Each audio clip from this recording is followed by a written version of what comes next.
All right, what's up, everyone? I'm up here. It's Sunday. Had a busy weekend, but wanted to come up here and get a few things done. We have a decent amount to do for the next event, but it's not entirely too much. It's more or less just fixing all the shit that I broke. So I want to get my car on the lift, so we got to move these two cars, and we're gonna get to work. I'll show you what I'm gonna get into today. We got a loud little homie hanging out. What's up, buddy?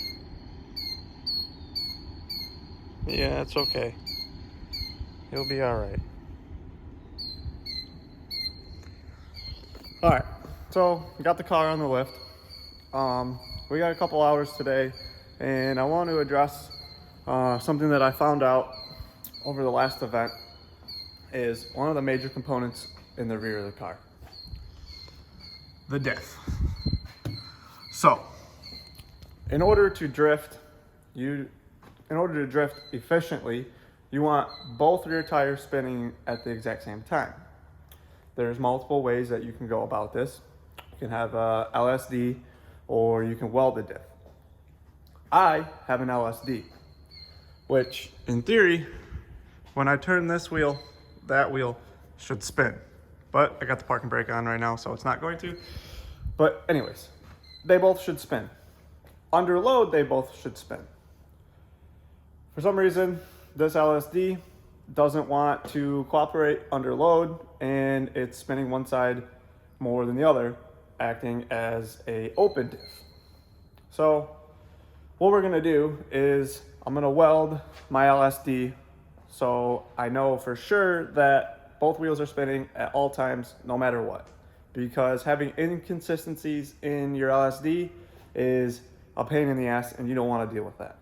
So that's what we're going to be getting into today. We're going to take the diff out and bust it open, clean it, weld it, maybe even plate it, just so it's got some structure in there. So we're going to do that, and I'm going to show you how I like to weld diffs. There's many different ways. There's probably a bunch of videos on YouTube of how to do it. This is just how I like to do it. So first things first, we gotta get the wheels off. Gotta pop the drive shaft out. Pop the axles out. And I'm hoping that it'll just kind of down like that. So let's get these wheels off and let's get to work.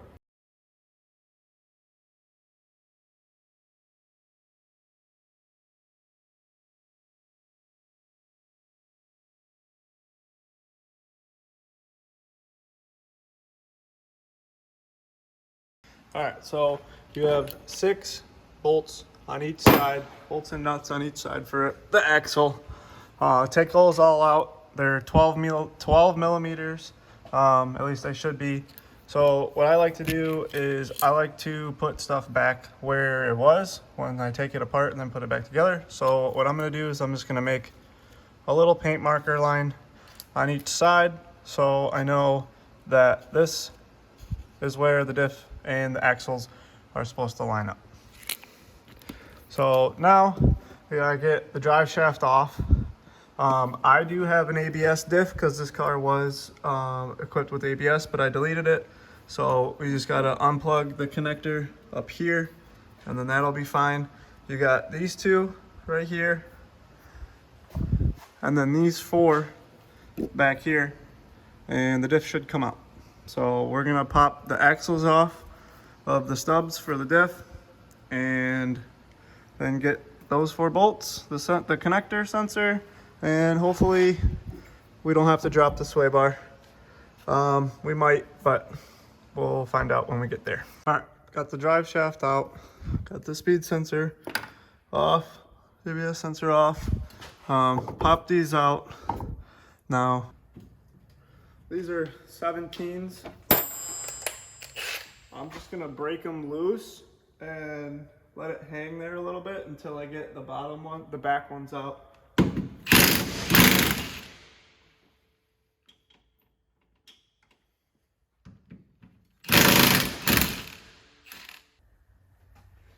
The back nuts are also 17s as well.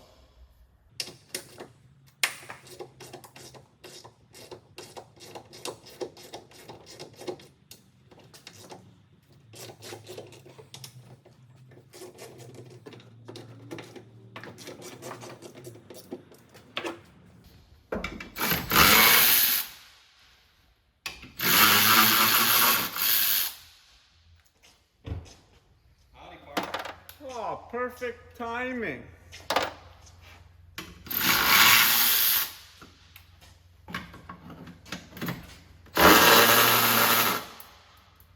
Check that out. You can help me 10 minutes. That's pretty good. So this is doable at the track. It's really easy.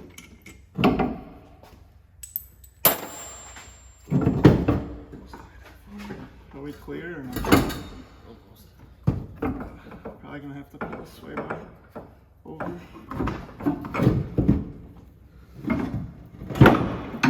Damn, it's cricket, huh?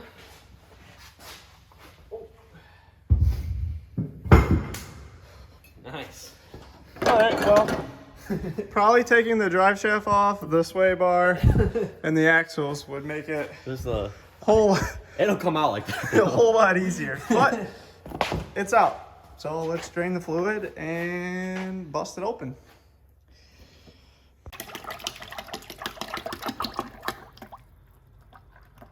That's gonna be a nightmare. I think I need to have some type of instructions. I gotta figure out how to this to the rod or the throttle. Nitrous switch. It's called a watt switch. The watt switch. Cool name.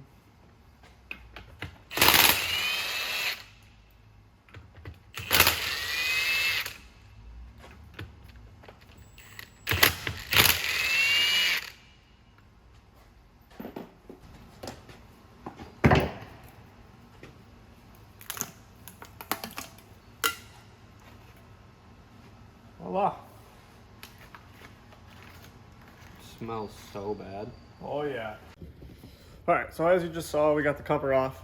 Welding a limited slip diff is a little bit different than welding a open diff. An open diff, it's way more exposed. The gears are way more exposed. It's a lot easier. This one's a little bit more trickier, but it's doable. And so, you can do it. It's definitely been done before. You just have to make sure that you weld in all the correct points and make sure you get really good penetration with the weld and make sure everything is really, really clean. So where you're gonna weld on a limited slip is in here. There's 4 gears. So if you look right, and you see the 2 gears on the left side there, you gotta weld those together on the top, bottom, and then all the way around, and then also right here where these 2 are. So, and then weld it to the cage in all the holes. So as you rotate this around, there's all these open spots where you need to weld up, down, left, right, all the way around on every one of these holes and on every one of these gears. And then also welding it to the cage itself. So before we go and do all that, we have to make sure that this is really, really clean. So what I like to use is brake clean and engine degreaser and a blowgun. So you spray brake clean, engine degreaser all in there, let it soak, spray it out. You can even wash it with a power washer, or you just gonna make sure you wanna get it as clean as you possibly can.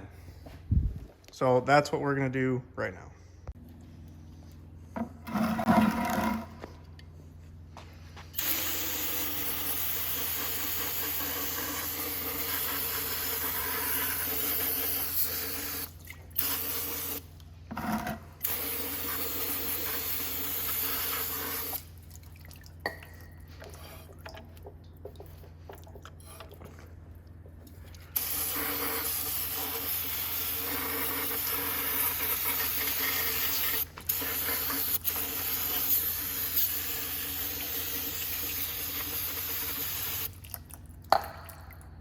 All right, so hit it with the engine cleaner and then some brake clean.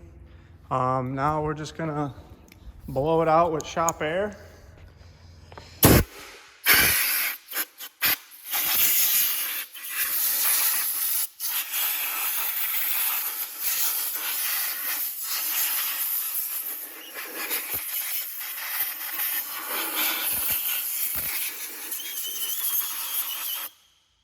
just blow it all out, shop air.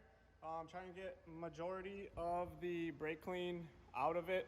Let it sit for a little bit because we gotta take the torch to it, heat it all up, and then we can start welding it, because you don't want excess brake clean, fumes and shit in there when you're going to, you know, hit it with the torch, because it will catch on fire, and when you're welding it, it will catch on fire. You just want to make sure everything is clean, dry, and good to go, and then we start welding it.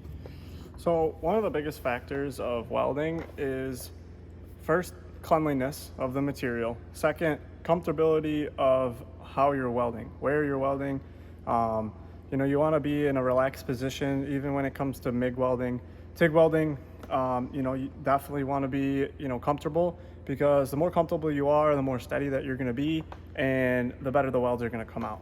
So I rigged it up to where I'm comfortable, I'm parallel with it. I got the welder all hooked up, ready to go. We're going to start at like 22, and we'll say like 42 wire speed. See where that puts us. You're gonna want a lot of heat in here. So I'm gonna put a couple tacks on where you're supposed to weld these, just so as a point of reference, and then I'm just gonna go through and just burn this thing in and get it done. So here we go.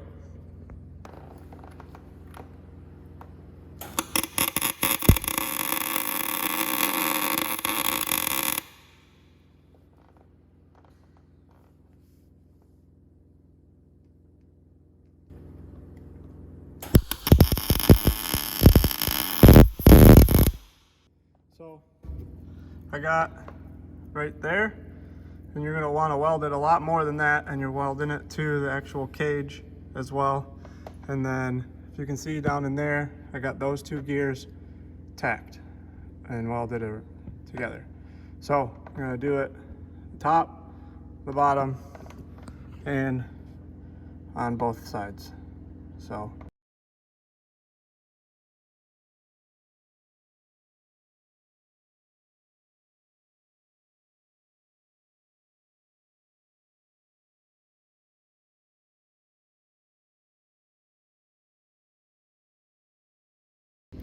all right, well, I just got done welding it all together.